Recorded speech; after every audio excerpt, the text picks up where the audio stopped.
The Little Engine That Could, retold by Waddy Piper and reimagined by Dan Santat. This is a Grosset and Dunlap production, an imprint of Penguin Random House, LLC, New York. Chug, chug, chug, puff, puff, puff, ding dong, ding dong. The little train rumbled over the tracks. She was a happy little train, for she had such a jolly load to carry. Her cars were filled full of good things for boys and girls. There were toy animals, giraffes with long necks, teddy bears with almost no necks at all, and even a baby elephant. Then there were dolls, dolls with blue eyes and yellow curls, dolls with brown eyes and brown bobbed heads, and the funniest little toy clown you ever saw. And there were cars full of toy engines, airplanes, tops, jackknives, picture puzzles, books, and every kind of thing boys or girls could want. But that was not all. Some of the cars were filled with all sorts of good things for boys and girls to eat.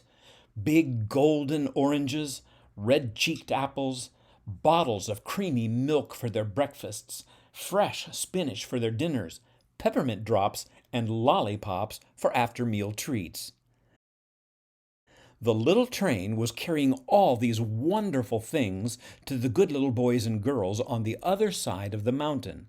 She puffed along merrily. Then, all of a sudden, she stopped with a jerk. She simply could not go another inch. She tried, and she tried, but her wheels would not turn. What were all those good little boys and girls on the other side of the mountain going to do without the wonderful toys to play with and the good food to eat? "Here comes a shiny new engine," said the funny little clown who jumped out of the train. "Let us ask him to help us." So all the dolls and toys cried out together, "Please, shiny new engine, won't you please pull our train over the mountain? Our engine has broken down, and the boys and girls on the other side won't have any toys to play with or good food to eat unless you help us." But the shiny new engine snorted. "I pull you? I am a passenger engine. I've just carried a fine big train over the mountain with more cars than you ever dreamed of. My train had sleeping cars with comfortable berths, a dining car where waiters bring whatever hungry people want to eat, and parlor cars in which people sit in soft armchairs and look out of big plate glass windows. I pull the likes of you? Indeed not." And off he steamed to the roundhouse where engines live when they're not busy. How sad the little train and all the dolls and toys felt. Then the little clown called out, "The passenger engine is not the only one in the world. Here is another engine coming, a great big strong one. Let us ask him to help us." The little toy clown waved his flag, and the big, strong engine came to a stop. "Please, oh please, big engine," cried all the dolls and toys together, "won't you please pull our train over the mountain? Our engine has broken down, and the good little boys and girls on the other side won't have any toys to play with or good food to eat unless you help us."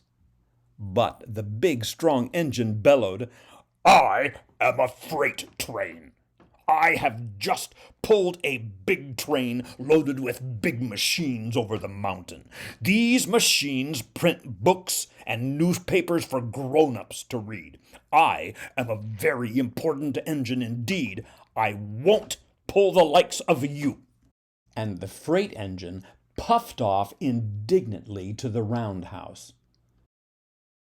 The little train and all the dolls and toys were very sad.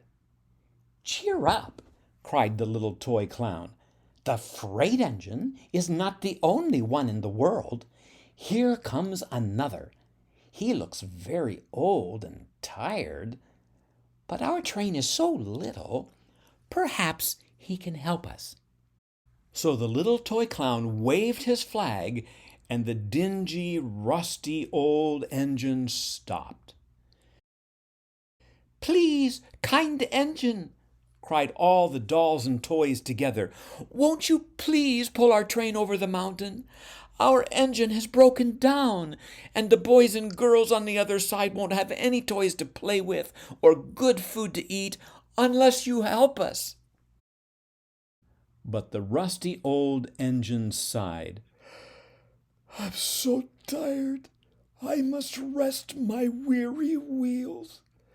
I cannot pull even so little a train as yours over the mountain.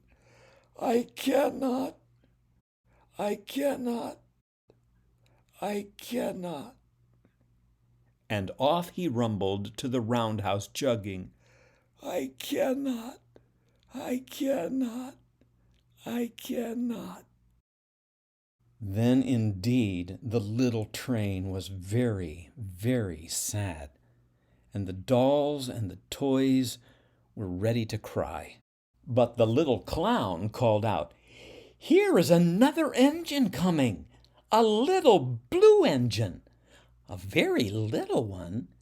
Maybe she will help us." The very little engine came chugging merrily along, and when she saw the toy clown's flag, she stopped quickly. "What's the matter, my friends?" she asked kindly. "Oh, little blue engine," cried the dolls and toys, "will you pull us over the mountain? Our engine has broken down, and the good boys and girls on the other side won't have any toys to play with or good food to eat unless you help us. Please, please help us, little blue engine." "I'm not very big," said the little blue engine. "They use me only for switching trains in the yard. I have never been over the mountain."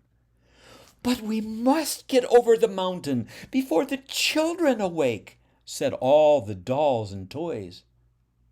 The very little engine looked up and saw the tears in the doll's eyes, and she thought of the good little boys and girls on the other side of the mountain who would not have any toys or good food unless she helped. Then she said, "I think I can. I think I can. I think I can." And she hitched herself to the little train.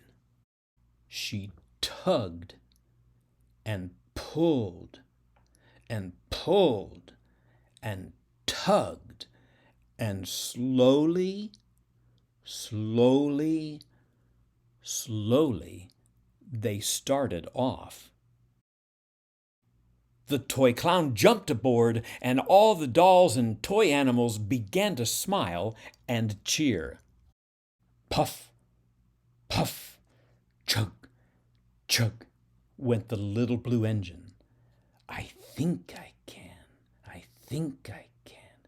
I think I can. I think I can. I think I can. I think I can. I think I can. I think I can. I think I can. I think I can. I think I can." Up, up, up, faster and faster and faster and faster the little engine climbed, until at last they reached the top of the mountain. Down in the valley lay the city. "Hooray! Hooray!" cried the funny little clown and all the dolls and toys. "The good little boys and girls in the city will be happy because you helped us, kind little blue engine." And the little blue engine smiled and seemed to say as she puffed steadily down the mountain, "I thought I could, I thought I could, I thought I could, I thought I could, I thought I could, I thought I could, I thought I could."